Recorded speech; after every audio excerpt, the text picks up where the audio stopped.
In this video, we are going to look at how you attach evidence onto Folio.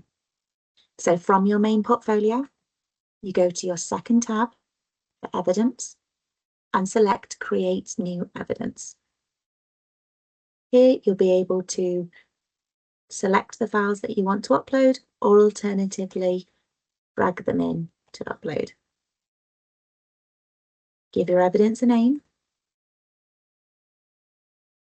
and a description.